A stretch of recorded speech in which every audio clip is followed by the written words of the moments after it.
শক্তিপুর নামে একটি গ্রামে এক ধনী ব্যবসায়ী রাজেন্দ্র তার পরিবারকে নিয়ে বাস করতেন।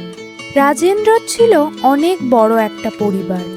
এই পরিবারে তার স্ত্রী, 2 ছেলে, বৌমা এবং নাতি নাতনিরা একসাথে একই বাড়িতে থাকত। রাজেন্দ্রর কাছে সব থেকে প্রিয় ছিল তার পরিবার। রাজেন্দ্রর এই এত বড় পরিবারকে দেখাশোনা করত রামু। রামুর হাতের রান্না ভীষণ সুস্বাদু, তাই রাজেন্দ্র রামুর হাতে ছাড়া আর কারোর হাতে খেতে চান না। রামুও পরিবারের সকলকে ভীষণ ভালোবাসে। রামু, আজকের বাজারটা আমি এনেছি।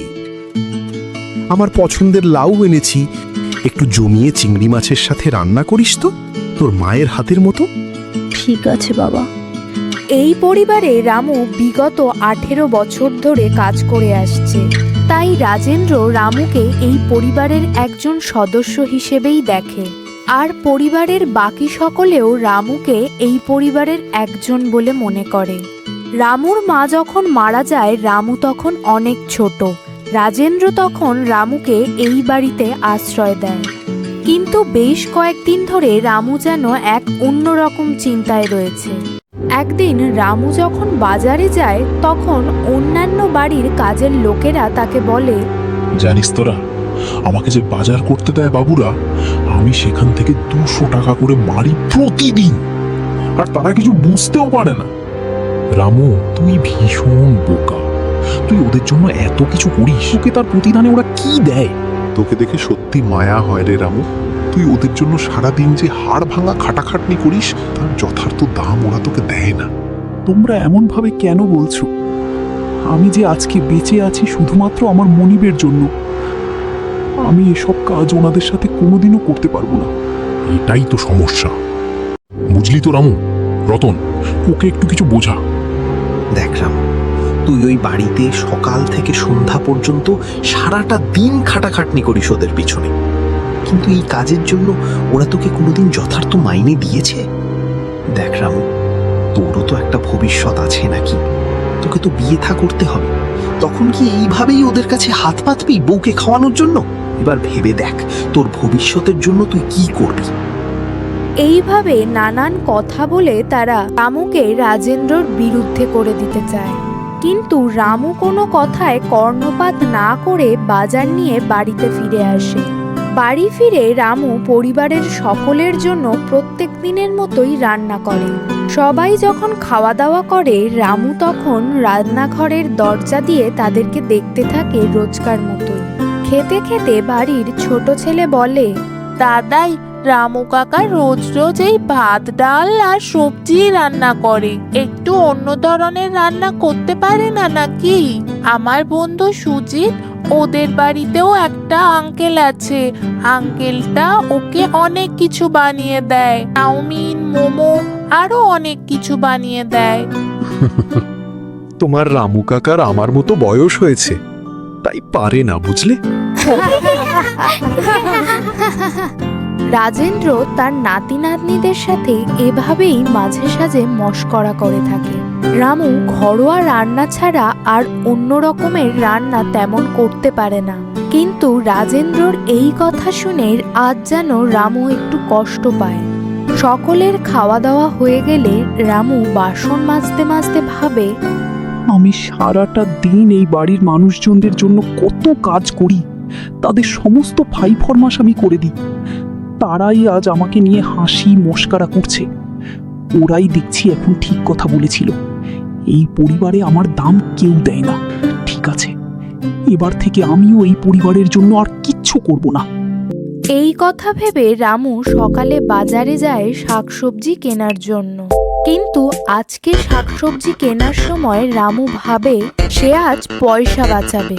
রামু দেখে দেখে আগের দিনের পুরনো শাকসবজি কেনে, আর সেখান থেকে সে নিজের জন্য টাকা বাঁচায়। প্রথমবার রামু নিজের জন্য টাকা বাঁচিয়ে মনে মনে ভীষণ খুশি হয়। এইভাবে আমি যদি প্রতিদিন টাকা বাঁচাতে থাকি, তাহলে নিশ্চয়ই অনেক টাকা জমাতে পারবো। তখন আমি আর এই মনিবের বাড়ি কাজই করব না, তখন ওরা বুঝবে। রামু বাড়ি ফিরে সেই বাসি শাকসবজি দিয়েই রান্না করে। আর রোজকার মতোই রাজেন্দ্রর পরিবার এই খাবার খায়। তারা একেবারেই বুঝতে পারে না যে তারা বাসি সবজি দিয়ে রান্না করা খাবার খাচ্ছে।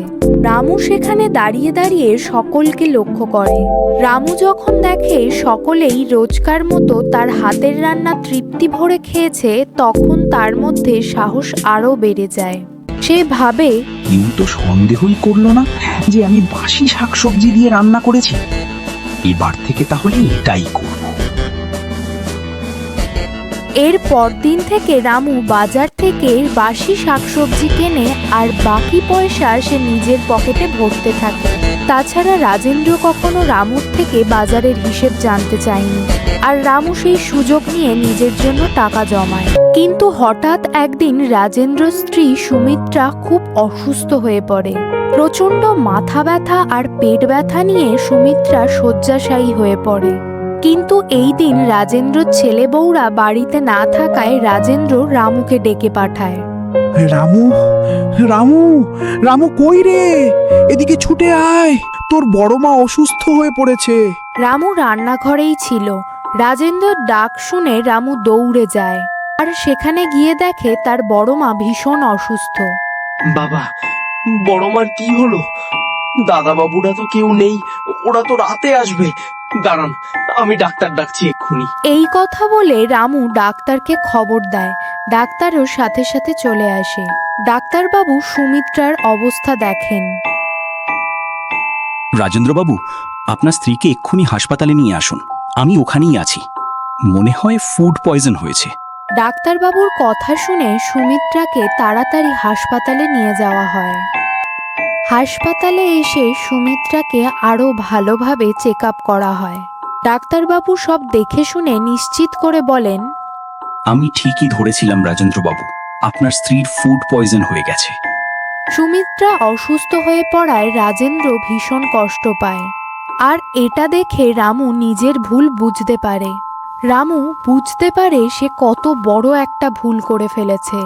লজ্জায় রামু রাজেন্দ্রর সামনে দাঁড়িয়ে থাকতে পারে না। সে হাসপাতাল থেকে বেরিয়ে আসে। আমার জন্যই সবকিছু হয়েছে, আমার জন্যই আজকে বড় মা হাসপাতালে। আমি খুব বড় ভুল করেছি। এই পরিবারে এবার কিভাবে মুখ দেখাবো আমি? এই কথা ভাবতে ভাবতে রামু রাস্তা দিয়ে অন্যমনস্ক হয়ে হাঁটতে থাকে। এই ভুলের জন্য সে নিজেকে কিছুতেই ক্ষমা করতে পারে না। নিজেকে সে বারবার অপরাধী বলে মনে করে। কিন্তু হঠাৎ একটা গাড়ি রামুকে পিছন থেকে এসে ধাক্কা মেরে দেয়। এরপর রামু চোখ খুলে দেখে সে হাসপাতালে রয়েছে, আর তার পাশে বসে রয়েছেন রাজেন্দ্র। কি রামু, কেমন বোধ হচ্ছে? কি করে ঘটালি এসব? বাবা, বড় মা কেমন আছেন এখন? আমি খুব ভালো আছি রামু। তুই তো আমাদেরকে ভীষণ চিন্তায় ফেলে দিয়েছিলি। তোর অ্যাক্সিডেন্টের কথা শুনে আমার তো রাতে ঘুমই আসছিল না। বাবা, বড় মা, আমার তোমাদেরকে একটা কথা বলার আছে। আমার জন্যই বড় মা অসুস্থ হয়ে পড়েছেন। আমাকে কয়েকজন বাজে লোক বুদ্ধি দিয়েছিল পয়সা বাঁচানোর জন্য খারাপ শাকসবজি কিনতে। পয়সার লোভে আমি আপনাদের বাসি সবজি রান্না করে খাইয়েছি। আমাকে ক্ষমা করে দিন, সব আমার ভুল ছিল। রাজেন্দ্র আর তার স্ত্রী এইসব কথা শুনে কিছুতেই বিশ্বাস করতে পারে না। কিন্তু এরপরও রাজেন্দ্র আর সুমিত্রা রামুকে ক্ষমা করে দেওয়ার কথা ভাবে। রাজেন্দ্র হেসে বলে, রামু, তুই তো আমার ছেলের মতো। ছেলে ভুল করলে বাবা ক্ষমা করে দেবে, এটাই তো স্বাভাবিক। এখন তুই তাড়াতাড়ি সুস্থ হয়ে ওঠ। জানিসই তো, তোর হাতের রান্না ছাড়া আমি আর কারো হাতে রান্না খেতে পারি না। এই কথা বলে রাজেন্দ্র বাড়ি থেকে নিয়ে আসা একটা টিফিন বক্স খোলে আর রামুকে নিজের হাতে খাইয়ে দেয়। রামু, এটা তোর বড় মা তোর জন্য রান্না করেছে। এত ভালোবাসা পেয়ে রামুর চোখে জল চলে আসে। সে বুঝতে পারে এই পরিবারের সকলে তাকে কতটা ভালোবাসে।